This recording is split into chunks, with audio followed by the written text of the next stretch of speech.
right here, and I'm super excited that I have an opportunity to not only get to see one of my clients in action, but to get to see her book signing at Barnes & Noble.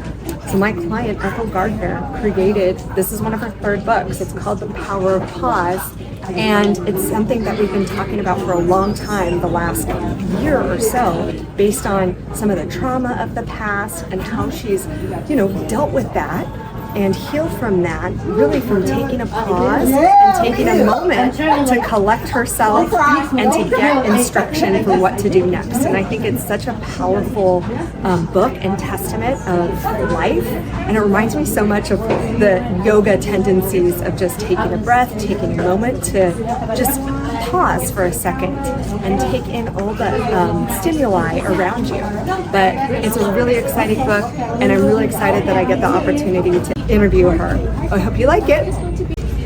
Hello everybody, I'm here with one of my good clients and friends. Yes. We've kind of become friends over the last several months that we've connected. She came out with an amazing book called The Power of Pause, and it's been in the works for a while. This is the third book.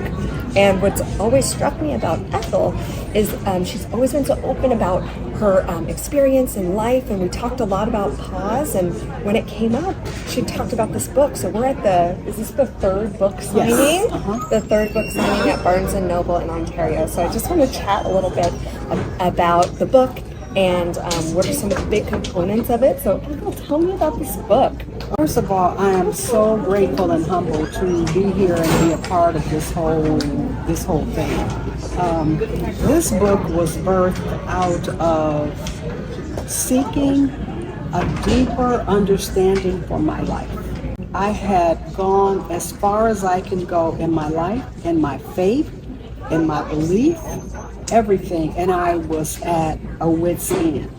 I have an organization called the Kennedy Austin Foundation. It's a nonprofit organization, and it's a mental health component. So we do domestic violence survivors, anger management, parenting. We have a youth group called the Creating Space. During the pandemic, my legacy, the Ethel Gardner story, came out during the pandemic. I had a lot of other entities that came out. It was called the Crown of Courage. So I was really getting up there, and my name was on billboards right outside and all over the freeways. So I literally thought that I had come to a point in life that I had kind of made it. And so I was like, and what year was that? What year were you feeling that was? 2002. Okay. 2002. And so once the billboard was out and recognition was coming my way and things were going, I go, okay, I made it. Right. I tell people all the time, I felt like Stevie Wonder made a song called Rocket Love. And he said, you kept me riding on my rocket and gave me a start. And at a half a mile from heaven, you dropped me back down to this cold world. When I literally, after the billboard, after the Kennedy and my family and all of us, we were giving out food and we were busier than we had ever been. So I'm thinking, in my mind, I made it. Right. I'm about to launch, I'm about to do all these things, and all of a sudden, it was like, have a seat. Right. Have a seat. Yeah. Have a seat, because you have no clue. And Becky, let me tell you, no, I'm ready. I'm in a position to go far. Tyler Perry, Oprah, where are you guys? Come on. Have a seat. Never been to this level, and if you don't sit down, you'll miss the whole opportunity. And so Kennedy and I was there, and we shut the foundation doors. I said, it's time to stop. I did not know I had become so exhausted, and the ministry became me. You didn't have to look for God. I got you. I got you. And he knew it, but I didn't. The power of pause came as a result of literally tapping in, saying to myself, you have gone as far as you can go. And as a wise woman, you told these people about the crown of courage. Now apply it. That's where the power of pause came. And when I got an opportunity to shut the doors to the Kennedy Austin Foundation and literally sit, that's when wells of water, springs of water was just flooding my soul. And I cried every day. I mean, not just tears, it was wailing and weeping and sorrow and sadness and sickness. I had not gone to the doctor in 6 years. I had not taken care of myself. I was drinking too much wine. Right. I was doing all these Band-Aids. Pull them off. Right. And all of a sudden, I got a pen and I got the scripture, the pen of a ready writer. And I started sitting at his feet and writing and writing and writing. I had no idea what the book was going to be until almost the very end. Yeah. And so the power of pause came as a result of stopping, taking a pause, breathing, and allowing the Spirit of God to come in and inundate your mind first, your emotions, your senses, to say to you, you've prayed, now let me answer that. But not in your way, my way. Have a seat. Yeah. You've gone as far as you can go in everything that you have done. And not that I'm not proud of that. But if you want to go to your next level, you have to get instructions. And he gave me a beautiful analogy. Anything you buy comes with what? Instructions. Instructions. Yeah. If you get a phone, instructions. Anything you have. So why can't we get the instructions from our Heavenly Father and follow that? That's what makes the process work. That's what I was missing. That's where the power of pause came. Do you do yoga at all? Because a lot of what you're talking about is very yoga kind of mentality. So I teach yoga. I do the whole thing. The pausing, the breathing, the settling in. Yes. That is very much yoga. So you I practice a little bit. We talked about it. We have a program for children, right? And that's one of the components that we wanted to add for our youth. Yoga. So sometimes they need to have a seat and breathe. We are operating off of nothing. So what does pause mean for today's environment, today's society, in a post-COVID environment, if at all? What are your thoughts on that connection today? This book could not have come out at a better time. Everything in our world, everything that's going around, pause is a manifestation of our busyness. Right. We're so busy. We have missed the mark, and we have prayed, and we have cried, and we have believed, but the doors are opened, and we never get through. Right. Because we never pause. Yes. Oh, I got it. Yeah. I got you. I got this. Your kids all over the place. I got them too. Right. Exactly. Give them over. Give them over. And the best manifestation of life is rest. Rest. Pause. Just pause. That's the best manifestation. That is where your body is rejuvenated, your mind is rejuvenated, your soul is rejuvenated, and that's where you can hear. Right. And you don't have to assume. So that's the power. What constitutes a pause? Is it 30 seconds? Is it 5 minutes? Is it months? Like, what does that mean exactly? Honestly, it is an individual manifestation. My pause may be 30 minutes, yours may be an hour. Right. Or 15 seconds. It all depends on the stressors in your life. Right. Some of us are carrying things that God had told us to let go years ago. We still carry it. How do you know? It manifests in your physical body. We're sicker now than we've ever been in our lives. Why? The manifestation of the stuff that we're carrying. Now, it doesn't have, it has you now. You don't have it, it has you. Yeah. With the environment that we're in, there's so much emphasis on material Absolutely. goods, that just getting more, and all of the technology. All of It's the just technology. a lot, notifications and stuff like that. Absolutely. So do you think that there is extreme value right now in our youth taking a pause? You work with children. Yes. How has the power of pause impacted the youth that you work with? First of all, I think that the parents need to slow down and teach children what pause means. Mm-hmm. We are so busy pushing them. Okay, they graduate from school, now go get a job, go to college, go here, go there, go there. Our grandmother used to make us sit down. Mm-hmm. We used to have family talks. I need to see the white of your eyes. Mm-hmm. I know you told me you were there, but when I see your face, I know you were not there. Let me look. Right. Yep. Let me look. Yeah, let's look You in the don't have to eyes, speak too. because the Spirit will tell me. How do you pray for your children if you never have an opportunity to sit down with them, touch them, Yeah. and find out what's going on with them? We keep pushing and pushing and pushing them, and all of a sudden we've pushed them right out of our lives. And then we wonder, what happened? I tell people all the time, especially about our kids, it's biblical. Most trauma happens in dad's house.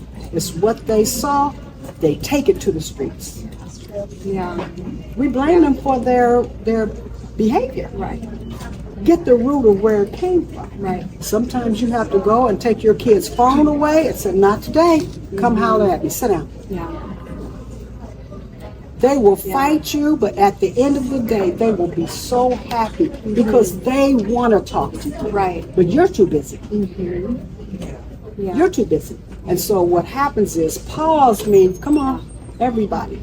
I remember my dad, it was 10 of us, 10 children. My mother left when I was 8 years old. My father raised 10 children by himself. I remember him lining us up, and everybody would get a dose of cod liver oil. And I said, this man hates us. He's trying to kill us. But guess what? When we already knew every Sunday we would get that cod liver oil because it was, you get ready for the next week, right? But when you stepped up with that spoon, he would look you right in your face.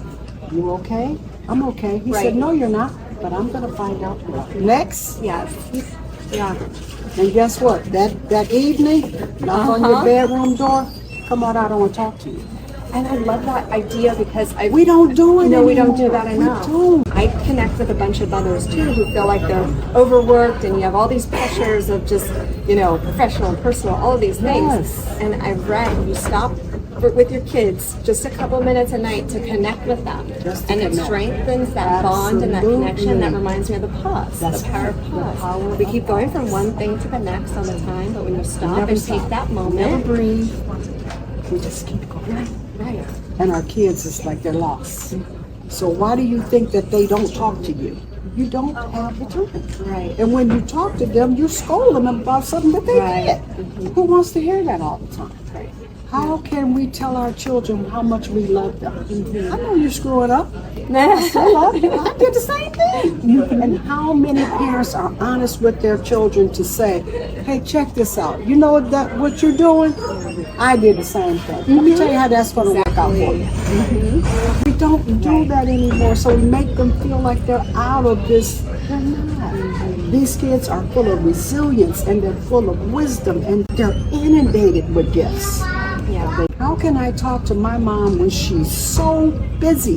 The only time I see her, she cook dinner, go to bed, cycles repeat itself. I'm hurting. I need you. But as a mother, how come you can't come to me? Yeah. That's the power of pause. Right.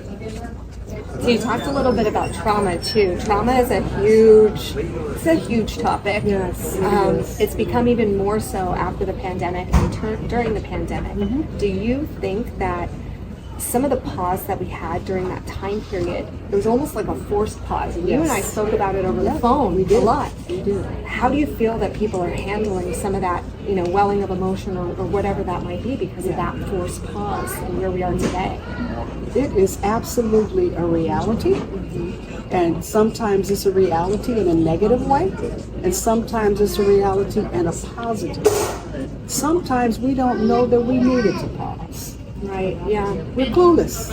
Everything, you look like sometimes you look around and the dishes are piled up to me. And you go, hey, I just came to the kitchen. They were like here, now they're there.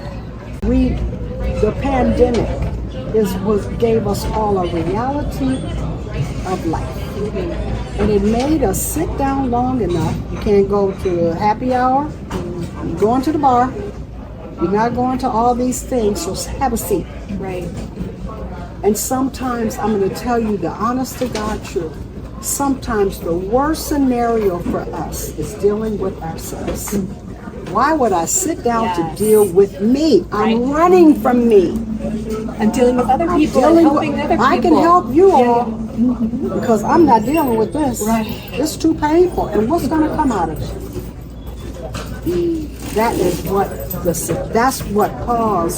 That's what the pandemic and the trauma that we have experienced. I lost an only son at 17 years old.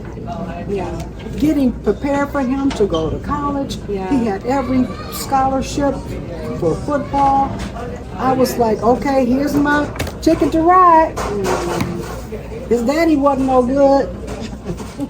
And he gonna hook a sister up. He gonna be the one to take mama to the promise. That's what died. My heart, my promises, everything. The Lord said, really? So if he was your promise, what am I? Have a seat. Priorities are all screwed up. Did you take a pause during that time? I tried not to, but I had to. You had to. I had to. That was my very first book, A Mother's Cry, Can Good Come from a Broken Heart? My heart was so broken and fragmented, I didn't even know I could write. And I remember a lady coming to a book signing and she says, I didn't know you were educated. I said, I'm not. She said, well, you can write a book. I said, yeah, I can write, but I may not be able to spell. That's where we have spell check. Hello? That's what we have spell check for. So, when you're blatantly open and honest, then some of the hurt that comes back on you, it doesn't hurt so bad. Because when you're open and honest, you can tell the truth about yourself. Right. Just be honest. Like I tell people all the time, they say, oh, but you look so beautiful. I think so too. But the scars is back here. They're all covered up. They're covered up, but they're there. They're very much there. And when I disrobe, I see them. And every now and then you have to deal with you. Right. And that's something that's difficult for us to deal with ourselves. That's where the power is. I think that this is the most opportune time for people to stop. Right. And sometimes the Lord is bringing us off of our jobs. He is bringing us off of these careers. He is minimizing all of the stuff that we do in the world. Because he said, that son over there that gives you the most problems, he's the one that needs you, and that's the one you try to get rid of. Yeah, that's right. And so he makes us pause. And that's where all of this came. What advice would you give to people right now looking for pause or looking for those opportunities? I would honestly say to people that are looking for the pause is to take it. Don't let it pass you by. When it manifests itself and tap in. Don't tap out.